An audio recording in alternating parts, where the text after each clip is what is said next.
Welcome students, कैसे हैं आप सब। बेटा वेक्टर का एक वीडियो मैं अपलोड कर चुकी हूँ, ये हम दूसरा वीडियो कर रहे हैं। इसमें हम आज डिस्कस करेंगे position vector and displacement. Very important one, इसकी जानकारी आप लोगों को होनी चाहिए। चलो स्टार्ट करते हैं। पोजीशन वेक्टर से बहुत सिंपल से समझते हैं। पोजीशन वेक्टर बेटा आप लोगों को पोजीशन के बारे में बताएगा। किसके बारे में? पोजीशन के बारे में, राइट। देखो जैसे मान लो आप किसी रूम में बैठे हुए हैं, आप कहीं पर भी बैठे हुए हैं, तो वहां पे अगर आपकी पोजीशन के बारे में पूछा जाता है, आपसे पोजीशन के बारे में पूछा जाता है, बताओ इस कमरे में तुम बैठे हो, कुछ कोऑर्डिनेट्स तो होंगे। उसके कोऑर्डिनेट क्या? मापने का तरीका, भैया तुम एक्स एक्सिस में कितने, कमरे की लंबाई चौड़ाई ऊंचाई कुछ तो है ना, ठीक है। तो क्योंकि हम प्लेन के बारे में पढ़ रहे हैं, हम पढ़ रहे हैं प्लेन यानी 2D, ठीक है ना। तो आपका अगर इस कमरे में पोजीशन पूछा जाए कि आपकी पोजीशन क्या है, तो मैं क्या कहूंगी, भैया एक्स एक्सिस में तुम इतनी दूरी पे हो, वाई एक्सिस में तुम इतनी दूरी पे हो, राइट।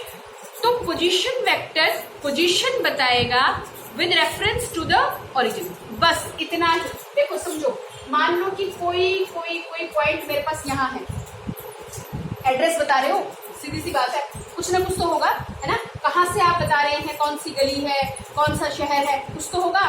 तो बिल्कुल इसी तरीके से पोजीशन वेक्टर किसी भी पॉइंट की पोजीशन को, पार्टिकल की पोजीशन को, इंसेक्ट के पोजीशन को बताएगा ओरिजिन को ध्यान में रखते हुए, ठीक है। अब देखिए ये पॉइंट है, मैं ये पता लगाना चाहती हूँ कि ये पॉइंट है कहाँ पे, कितनी दूरी पे है। तो मैं कैसे करूंगी, मैं इसकी कुछ कोऑर्डिनेट्स निकालूंगी, ठीक है ना। मैंने बता दिया ये एक्स एक्सिस है, ये वाई एक्सिस है, क्योंकि ये बोर्ड के ऊपर ये पॉइंट मैंने लिया हुआ है, तो बोर्ड मेरे पास 2D है, राइट, क्योंकि मोटाई क्या है इसकी, कम है, राइट। तो हम यहाँ पे क्या करेंगे, ऐसी जगहों को हम क्या ले सकते हैं, प्लेन ले सकते हैं, ठीक है ना। तो यहाँ पे पोजीशन बताएंगे। देखो पी पॉइंट का पोजीशन, मान लो ये पी पॉइंट है मेरे पास कोई, और मैं यहाँ पे किसको, ये इंसेक्ट है, कोई एक पार्टिकल है, मुझे इसकी पोजीशन बताना है। तो बेटा जो भी आपने ओरिजिन लिया है, उस ओरिजिन से ये कितनी दूरी पे है, ये वाई की दूरी पे है, ये एक्स की दूरी पे है कि नहीं, बताओ। अब मान लो अच्छा इसको एक काम करें, इसको मैंने सिंपल तरीके से करके देखें, पहले सिंपल तरीके से करके देखें। देखो थोड़ा सा और सिंपल बनाते हैं इसको। मान लीजिए ये मेरे पास ओरिजिन है, this is x axis and this is y axis. कोई बॉडी है मूव करते हुए, ये 1 2 3 4 वन डायमेंशन को बता रही हूँ, ठीक है। मान लो कि ये इस वक्त मेरे पास पोजीशन है इसकी, कितनी, एक्स में कितना दूर है, 2 मीटर की दूरी पे, और वाई में तो कुछ है ही नहीं, कोऑर्डिनेट 0, ठीक है। ओरिजिन से कितनी दूरी पे है बच्चे, 2 मीटर की दूरी पे है। कौन से डायरेक्शन में है, एक्स एक्सिस में है। तो इसका पोजीशन वेक्टर को जनरली आर से डिनोट करते हैं। वेक्टर है, वेक्टर क्या देगा, मैग्नीट्यूड और डायरेक्शन देगा। तो आर के ऊपर क्या लग गया, कैप, ठीक है। मैग्नीट्यूड कितना, 2, ओके। और किस डायरेक्शन में, एक्स में। मैंने आपको लास्ट वीडियो में बताया था, यूनिट वेक्टर बताया था। यूनिट वेक्टर क्या काम करता है, जो हमें डायरेक्शन को दिखाएगा, जिसका खुद का मैग्नीट्यूड 1 हो, तो एक्स एक्सिस में क्या दिखाएगा, ये आई कैप। बोलो समझ में आया।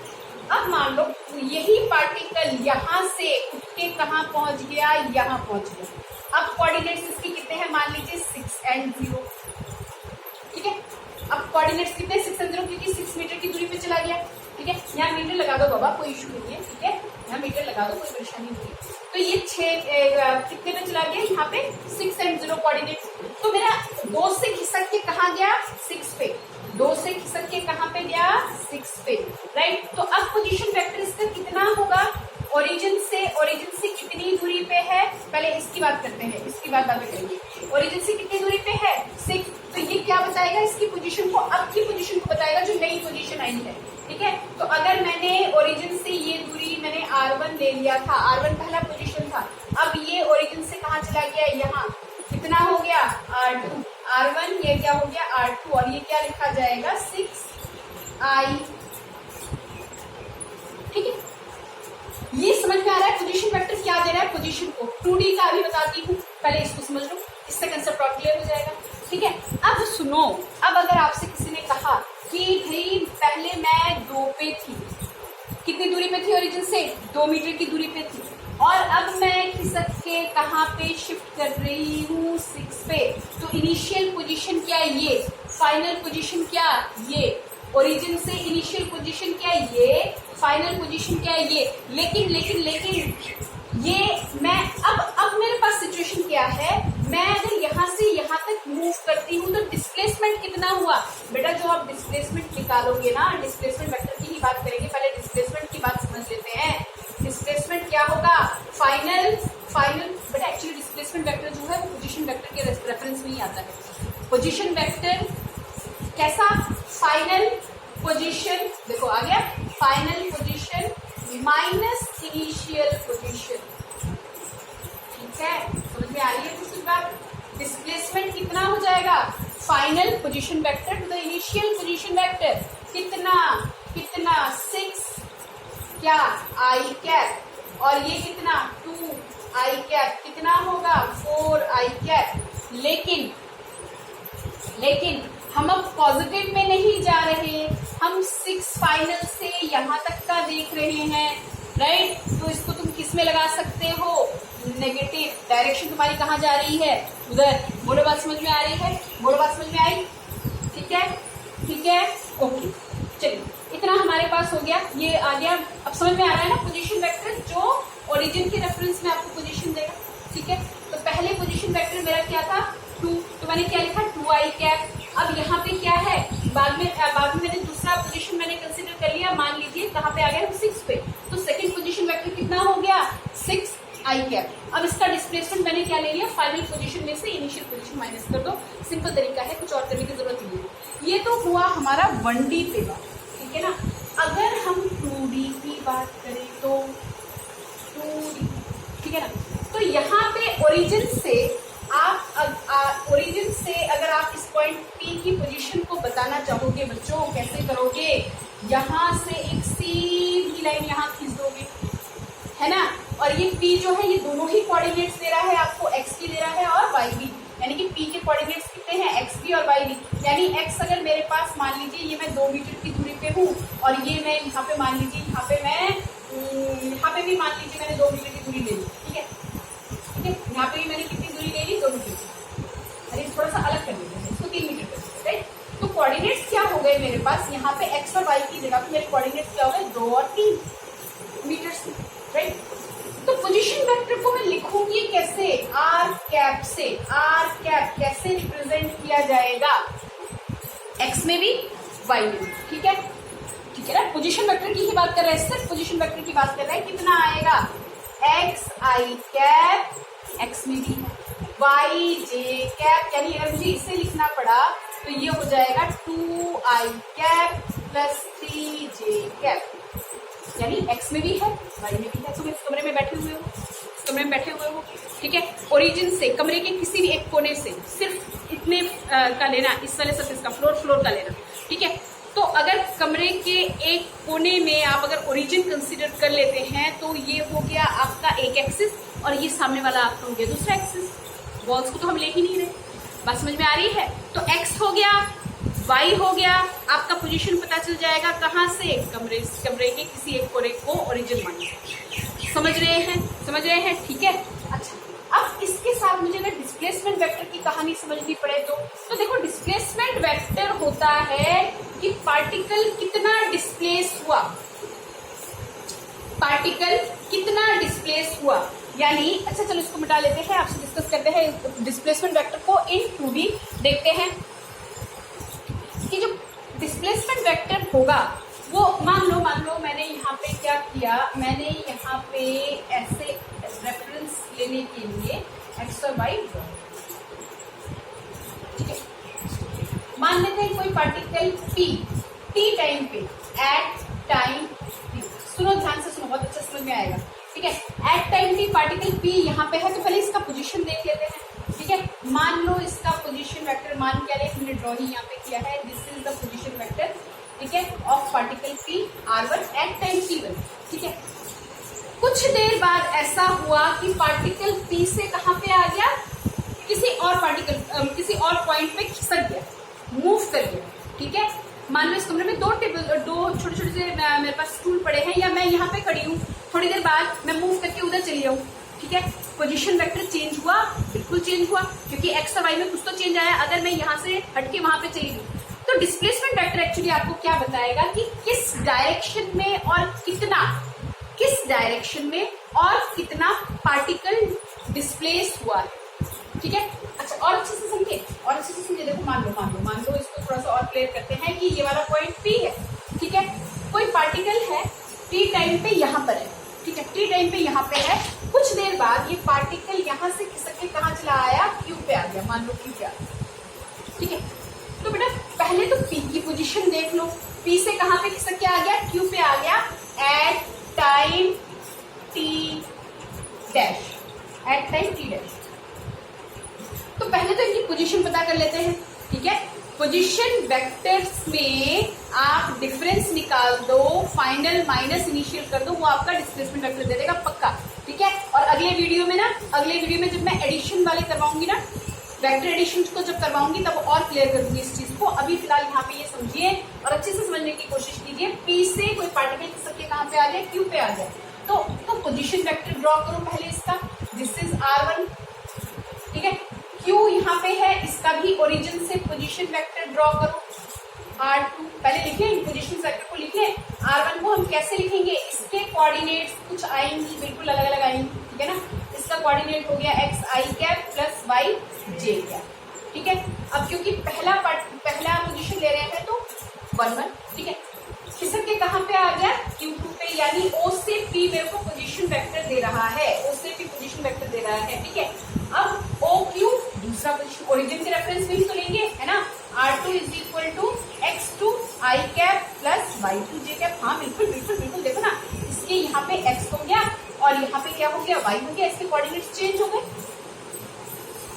अरे ये रेफरेंस पॉइंट सेम रहा ओरिजिन से, और मैं खिसक के इधर चली गई तो एक्स और वाई में कुछ तो चेंज आया, मैं थोड़ा सा आगे बढ़ गई तो एक्स और वाई में कुछ तो चेंज आया। डेफिनेटली ओरिजिन के रेफरेंस में मेरे पास ये कोऑर्डिनेट्स आ रहे हैं। ठीक है ना, यहाँ पे x1 y1 कोऑर्डिनेट्स है, तो यहाँ पे कोऑर्डिनेट्स क्या हो जाएंगे, x2 y2। कुछ प्रैक्टिकल एग्जांपल ले, ये अगर मेरे पास 2 और 4 है तो डेफिनेटली ये मेरे पास क्या है, देखिए ये अगर मेरे पार्टिकल 2 और 4 है तो यहाँ पे मेरा x बढ़ गया, मान लो ये 4 हो गया, 4 की वजह से 6 कर दो, 6 क्या प्रश्न है, 6 कर दो, और ये वाला मेरे पास कम होके मान लीजिए कितना आ गया 3। ठीक है, कोऑर्डिनेट्स चेंज हुए बिल्कुल। अब पार्टिकल T यहाँ पे था, कोई ऑब्जेक्ट यहाँ पे था, कोई कीड़ा यहाँ पे था। ठीक है, वो खिसक के Q पे आ गया, तो डिस्प्लेसमेंट वेक्टर वही बताएगा कि कहां से कहां गया, ठीक है, कहां से कहां गया, यानी P टू Q। देखो P से खिसक के Q पे आया ना, आया, बिल्कुल आया। ठीक है, ओके। P Q पार्टिकल कहां से कहां आ रहा है, P से Q आ रहा है। P से Q क्या है, डिस्प्लेसमेंट वेक्टर है। क्या है, डिस्प्लेसमेंट वेक्टर है। समझ रहे हो, कुछ समझ में आ रहा है। कैसे निकालेंगे डिस्प्लेसमेंट वेक्टर को, फाइनल पोजीशन लिखेंगे, final position minus initial position. ठीक है, चलो बस आ गया। और ट्रायंगल ऑफ वेक्टर एडिशन करेंगे ना, ट्रायंगल ऑफ वेक्टर एडिशन करेंगे तो उसमें थोड़ा सा और बढ़िया तरीके से इसको और समझाने की कोशिश करेंगे। ठीक है, बाकी ये बिल्कुल परफेक्ट है, कोई इशू नहीं है, समझ में आ रहा है तो बहुत अच्छी बात है। फाइनल पोजीशन क्या है, फाइनल पोजीशन है x2 i कैप, हाँ जी, x2 i cap plus y2 j cap. Last video में मैंने ये यूनिट वेक्टर समझाते टाइम बहुत अच्छे से बताया था बच्चे, देख लेना एक बार। x1 i cap, y1 j cap. ठीक है, दोनों को माइनस करोगे रिजल्ट कैसा आएगा बेटा, i में से i माइनस होगा। x में कोई डायरेक्शन है, x में y तो माइनस हो नहीं सकता, x में x ही माइनस होगा, y में y ही माइनस होगा, z में z ही माइनस होगा। ठीक है, तो इसको करो, ये कितना आ जाएगा, ये हमारे पास सॉल्व होके आ जाएगा। मिटा दें या यहाँ कर दें, चलो यहाँ। ठीक है, कंफ्यूज ना मत, ये बस okay. So displacement vector P2Q is equal to x2 minus का करेंगे x1 i cap, very good. Then plus y2 minus y1 j का कैप। समझिए, तो यहाँ पे अगर मैं कोऑर्डिनेट्स की बात करूं, x2 माइनस x1, x2 कितना कितना है 6, x1 कितना है 2 आई कैप प्लस y2 कितना है 3, ये कितना है 4। आने दो, जैसा रिजल्ट आ रहा है, यस जैसा रिजल्ट आ रहा है आने दो। ये कितना हुआ, ये हो गया 4 आई कैप, ये कितना हुआ -j कैप। परफेक्ट, समझ में आया, समझ में आया, ठीक है। तो ये इस तरह से हम डिस्प्लेसमेंट वेक्टर निकालेंगे। अगर हमने कुछ ऐसा किया होता कि पार्टिकल हमारा Q से P की तरफ जा रहा है, तो डिस्प्लेसमेंट वेक्टर आपका Q से P होता। अब इसमें आप कुछ इसका नेगेटिव बना के यहाँ जोड़ दो वहां जोड़ दो, बहुत लंबा हो जाएगा, उसको मत करो, ये सिंपल तरीका है, करो, ठीक है। तो मैं आ रही बात, तो this is the displacement vector. अगर यहाँ से यहाँ होता तो डिस्प्लेसमेंट वेक्टर हम ऐसे निकालते हैं। और अगली क्लास में मैं इसको ही डिस्कस करूंगी triangle law of vector addition से, ठीक है। Triangle law of vector addition से या polygon law of vector addition से मैं इस चीज को और अच्छे से आपको वहां पे क्लियर करूंगी कि ये वेक्टर कैसे हमारे पास मिलते हैं, ठीक है, ठीक है। चलो एक चीज और छोटी सी देख लें, इसमें एक चीज और देख लेते हैं, एंगल बिटवीन द वेक्टर्स, ठीक है। Angle between the vectors topic ये वाला लिख लो, बड़ी जल्दी करने की कोशिश करेंगे, जो छूट जाएगा नेक्स्ट में गौरव कर लेंगे। Angle between vectors, that means how you are going to find out the angle between the vectors, ठीक है। एक सिंपल सा रूल याद रखो, देखो मैंने समझाया था, this is tail, this is head of the vector, ठीक है। रिप्रेजेंट कैसे करते हैं, ये टेल है हमारे पास, ये है, ओके। तो मान लो कि अगर आपके पास वेक्टर दिया हुआ है ऐसे, अभी समझाते हैं, ये एक वेक्टर है और ये एक वेक्टर है, ठीक है। ए वेक्टर है और बी वेक्टर है और यहाँ पे एंगल दिया हुआ है 60 degree, then it is perfectly okay, perfectly okay. यानी कि टेल से टेल मिल जाए तो वो एंगल आप ले सकते हैं, टेल से टेल मिल जाए तो वो एंगल आपका परफेक्ट है, कोई इशू नहीं, ठीक है। अगर आपके पास कुछ ऐसा हो जाए कि मान लो ये वेक्टर है ऐसे, राइट, और दूसरा वेक्टर भी इसके सर के साथ सर टकरा रहा हो, ठीक है, हेड के साथ सर टकरा रहा हो, राइट। तो सर अगर टकरा रहा है, हेड टू हेड अगर टकरा रहा है और इसके बीच में कुछ एंगल दिया हुआ है 30 degree, then it is also okay, कोई इशू नहीं है, वो एंगल ऐसे ही लिए जाए, ठीक है। लेकिन अगर आपके पास दो वेक्टर दिए हुए हैं और ऐसे दिए हुए हैं कि एक वेक्टर तो भैया ये रहा, एक वेक्टर मेरे पास ए ये रहा, और मान लीजिए कि बी मेरे पास बन रहा है ऐसे, बी मेरे पास बन रहा है ऐसे, यानी कि जहां पे हेड खत्म हो रहा है वहां से टेल स्टार्ट हो रहा है, जहां पे हेड खत्म हो रहा है वहां से टेल स्टार्ट हो रहा है, और इसके बीच में कुछ एंगल आपको दिया हुआ है, मान लो ये मेरे को दिया हुआ है, ठीक है, मान लो 80 डिग्री दिया है, लेकिन जुड़ा कैसे है, टेल जहां पे खत्म हो रहा है वहां पे, जहां पे हेड खत्म हो रहा है वहां पे दूसरे का टेल स्टार्ट हो रहा है। ऐसे में हमें एंगल लेते टाइम सावधानी बरतनी पड़ेगी, सावधानी हटी और दुर्घटना घटी। क्या करेंगे, यहाँ पे एक चीज होता है पैरेलल शिफ्टिंग का फॉर्मूला, पैरेलल शिफ्टिंग मेथड, ठीक है। थोड़ा सा शिफ्ट करेंगे किसको, वेक्टर, पैरेलल शिफ्ट मेथड। देखो क्या होता है, यहाँ पे अगर कोई वेक्टर ऐसे बना हुआ है, ठीक है, तो आप उसकी डायरेक्शन नहीं चेंज कर सकते, ये याद रखना, पैरेलल शिफ्टिंग में आप डायरेक्शन चेंज नहीं कर सकते। ये वेक्टर ऐसा है ना, इसको खिसका के मैं यहाँ पे ऐसे ही बना दूँ, समझ रहे हो, पैरेलली क्या कर दिया, ये शिफ्ट कर दिया, बिल्कुल सही है, कोई गलत नहीं है, ठीक है। आप डायरेक्शन चेंज नहीं कर सकते, ओके। अगर कोई वेक्टर ऐसे है, आपने इसको शिफ्ट कर दिया नीचे की ओर, वो भी परफेक्ट है, कोई इशू नहीं है, समझ रहे हो। तो इस मेथड को हम बोलते हैं पैरेलल शिफ्टिंग का मेथड। उस केस में हम क्या करेंगे, उस केस में ना, अब यहाँ पे आप एक चीज ध्यान रखेंगे कि टेल टू टेल या हेड टू हेड के बीच में ही एंगल आएगा, टेल टू टेल या हेड टू हेड के बीच में ही एंगल आएगा, वही लेंगे, ठीक है। या तो टेल से टेल मिला दो या हेड से हेड मिला दो, ठीक है, वहां पे फाइंड आउट करेंगे। तो देखो ये अगर क्वेश्चन है तो इसमें क्या करो, दो काम कर सकते हैं, या तो इस वेक्टर को थोड़ा सा शिफ्ट करके इधर ले जाओ, तुमने डायरेक्शन तो नहीं चेंज की, कोई गलत नहीं हुआ, इस वेक्टर को उठा के यहाँ ले जाओ, ए चला गया इधर, राइट। तो अब बी का टेल और ए का टेल एक जगह पे हो गया, अब एंगल ये वाला लो, ये वाला कितना आएगा, लीनियर पेयर पे आ जाएगा, ये कितना आ जाएगा बच्चे, 100 डिग्री। बोलो बात समझ में आई। और अगर तुम ऐसा करते कि ये वेक्टर तुम ए को ना खिसकाते, बी को ही अपनी पोजीशन से थोड़ा सा नीचे की ओर लिया, राइट, बी को ही अपनी पोजीशन से थोड़ा सा नीचे की ओर ऐसे पीछे की तरफ शिफ्ट कर देते, तो बेटा अब देखो जरा, ये ए वेक्टर है ना, हाँ, तो ये अगर 100 है बच्चे, बिल्कुल ऐसा ही शिफ्ट करेंगे हम इसको, बैकवर्ड शिफ्ट कर दिया, ठीक है। कितना देगा, ये भी कितना देगा, 100 भी देगा। बोलो बात समझ में आ रही है। तो इस तरह से आप वेक्टर्स को जोड़ेंगे, और ये जो एडिशन होते हैं ना, जनरली वो 0 से 180 यानी छोटे एंगल पे होता है, छोटे एंगल पे होता है। देखो देखो एक चीज और समझो, एक चीज और समझा देते हैं। ये समझिए कि अगर मान लीजिए एक वेक्टर आपका ए ये है और बी ये है, राइट, तो ये वाला अंदर वाला एंगल मेरे पास अगर 30 डिग्री है, तो बेटा बाहर भी तो एंगल बन रहा है, बाहर भी तो एंगल बन रहा है, बिल्कुल बन रहा है। अगर मैं पूरा घूम के आती हूँ 360 यानी 330 बाहर बन रहा है, लेकिन हम उसको नहीं लेंगे, हम छोटे एंगल को लेंगे, ठीक है। यानी आपको क्या याद रखना है, अगर टेल से टेल मिल जाए, हेड से हेड मिल जाए, वो एंगल आपको लेना है। अगर नहीं ले पाते तो वहां पे आप शिफ्ट करो, वहां पे आप किसी वेक्टर को शिफ्ट करना, बस डायरेक्शन चेंज मत करना, डायरेक्शन चेंज मत करना। अगर कोई वेक्टर ऐसे है, आप उसको ऐसे कतई नहीं ले सकते बाबा। अगर कोई वेक्टर ऐसे है, ए ऐसे है, तो शिफ्ट करवा के आप ये कर सकते हो, ठीक है।